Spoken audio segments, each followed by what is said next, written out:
Imagine leaving your home forever. Seriously, I want you to really picture that for a second.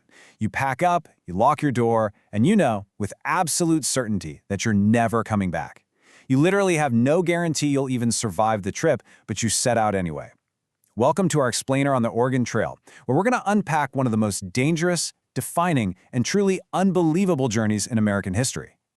Would you walk 2,000 miles?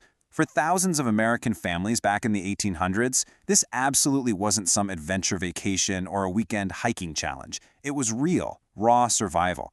They were committing to cross a massive, completely untamed continent.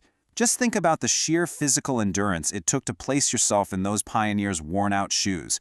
Taking on a journey of that magnitude, with your family, relying on nothing but a rickety wooden wagon pulled by oxen. Okay, let's dive into this and look at exactly what these families were walking away from, or I guess what they didn't have to begin with. There was absolutely no GPS to guide them, no paved roads to make the ride smooth, definitely no hospitals if someone got hurt, and most terrifyingly, zero guarantee of survival. They were stepping right off the edge of the known world into complete uncertainty, armed with nothing but what they could physically carry. So why do it? Well, the story really kicks off in the early 1840s. The United States was expanding westward, and these irresistible rumors started spreading across the country like wildfire. People were hearing incredible stories about this rich land waiting just beyond the Rocky Mountains. Tales of incredibly fertile farmland, huge dense forests, rivers absolutely packed with fish, and the ultimate dream, the golden opportunity to build a completely new life and escape poverty. To chase that dream, they had to prepare for the total unknown. And the sacrifices, they were massive. Families literally sold their homes, their farms, the family businesses. Think about that for a second. Everything they owned, their entire lives, had to fit inside a single covered wagon. Once they were packed up, most folks made their way to gather in Independence, Missouri, which famously became the gateway to the West. This was the starting line. From Independence, the unimaginably long journey officially began. Now, what's really interesting about this slide is how it completely shatters the biggest pop culture myth about the trail. We've all seen the movies, right? Families riding comfortably inside their covered wagons, just taking in the beautiful scenery. But the reality? Surprisingly, most people didn't ride inside those wagons at all. They were packed to the absolute brim with essential food, tools, clothing, and seeds. There was literally no room. So adults and kids walked right alongside them, covering 15 to 20 miles every single day. And that walking set the rhythm for a brutal daily grind that lasted for months without turning back. Every single morning started long before the sun even came up. Families cooked a quick breakfast over a campfire, packed up, and hit the dirt. Then they walked those 15 to 20 exhausting miles, pushing through the fatigue and sore feet. And at nightfall, they didn't just get to go to sleep. They had to arrange and circle their wagons to protect their livestock. It was an exhausting, relentless loop. But as if the sheer physical exhaustion wasn't enough, they soon found out the trail was way more dangerous than anyone had expected. As they pushed further west, nature itself became a relentless enemy. This wasn't just a long walk anymore. It was a constant, urgent battle to escape the elements, where a single bad weather day or a tricky landscape could instantly spell disaster for the whole wagon train. The environment was basically a gauntlet. First, the rivers. There were no bridges out there. Families had to literally float or forcefully pull their heavy wagons through rushing water. Wagons tipped over, animals were swept away, and tragically, people drowned. Then came the brutal weather. Blazing summer heat caused severe dehydration, and these choking dust storms made it nearly impossible to breathe. On the flip side, if they hit the mountains too late in the year, freezing temperatures and thick snow could completely block the mountain passes, trapping them. So the crucial point is, of all the dangers on the trail, the worst wasn't wild animals or the weather. The absolute greatest danger was disease, specifically cholera. It was the silent killer of the Oregon Trail. It spread incredibly quickly through contaminated water and poor sanitation in the camps. It was so aggressive that a perfectly healthy person could get sick within hours and often died that very same day. And remember, doctors were rare and they didn't have the medicines to stop it. The toll this took on the families is truly heartbreaking. Because of these diseases, families had to make unimaginable choices. They had to bury their loved ones right there in shallow graves beside the trail, and then immediately keep moving to save everyone else. Stopping to mourn for too long meant putting the rest of the family at risk of infection or getting caught in winter weather. Because of this, thousands of graves still lie along the trail today, a very sobering mark of the human cost. Now, while we're looking at the harsh realities, it's also important to uncover the truth behind another major Hollywood myth.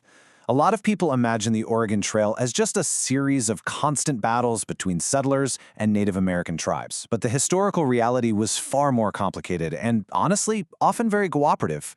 Many Native communities actually traded food, horses, and supplies with the travelers. Some even actively helped families cross those dangerous rushing rivers we talked about, or guided them safely through the terrain. There were occasional conflicts, sure, especially as more and more settlers entered and impacted the lands. But historians widely agree on the facts here. Disease, accidents, and the harsh environmental conditions killed far, far more travelers than attacks ever did. And it's also crucial to impartially note that this massive migration profoundly disrupted Native American nations, heavily impacting their ancestral lands and traditions. Let's move to and see how this builds. Mapping out this 2,000-mile crucible reveals just how much the tension and danger escalated. They started in Independence, Missouri. From there, endless prairies for days on end without seeing a single town. Then, they hit the massive, imposing Rocky Mountains, which push people and animals to their absolute limits.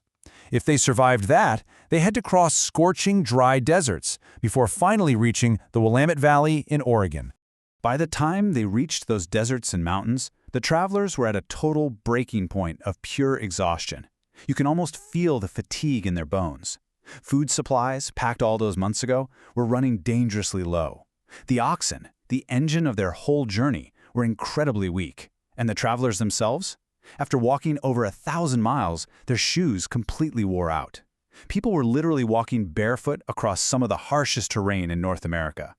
Because the oxen were failing and the mountains were so steep, survival required some seriously desperate measures. Just listen to this quote. Many travelers abandoned heavy furniture, pianos, and other valuables along the trail to lighten their wagons. I mean, wow. Imagine the absurdity and heartbreak of carrying a family heirloom like a literal piano halfway across the country only to abandon it in the dirt because your animals were just too weak. Archaeologists actually still find pieces of those abandoned belongings out there today. But for those who endured the disease, the mountains, the deserts, and the bone-deep exhaustion, there was salvation. After 4 to 6 grueling months of travel, the survivors finally descended into the Willamette Valley in Oregon.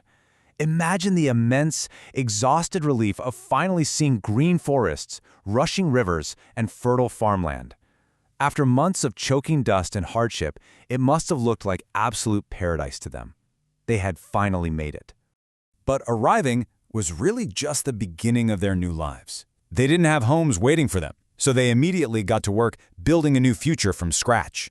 They built small cabins by hand and planted their first crops. And while not everyone became wealthy, these ordinary people achieved exactly the dream that inspired them to leave Missouri in the first place, owning land and creating a secure future for their kids. In doing so, their sheer determination directly shaped the growth of the American West. When we look back at the big picture, the scale of this movement is staggering. Between the 1840s and late 1860s, an estimated 300,000 to 400,000 people traveled the Oregon Trail. To put that into perspective, that's enough to fill several massive sports stadiums. Hundreds of thousands of people walking across a continent. It became one of the largest and most consequential mass migrations in American history. And it was all built on ordinary families literally walking those 2,000 miles. 2,000 miles of dirt, mud, rivers, and mountains. Today, you can actually still visit parts of the original trail. The old wagon ruts are still visible, permanently carved right into the stone and earth in some places. They serve as a lasting physical reminder of the people who walked thousands of miles, armed with nothing but hope, courage, and an unbreakable determination. And this brilliantly illustrates that the story of the Oregon Trail is way more than just a chapter in a history book. It's the ultimate test of human endurance and survival. So I leave you with this final question. What modern comforts would you sacrifice to chase an unknown future? It's a pretty powerful thought.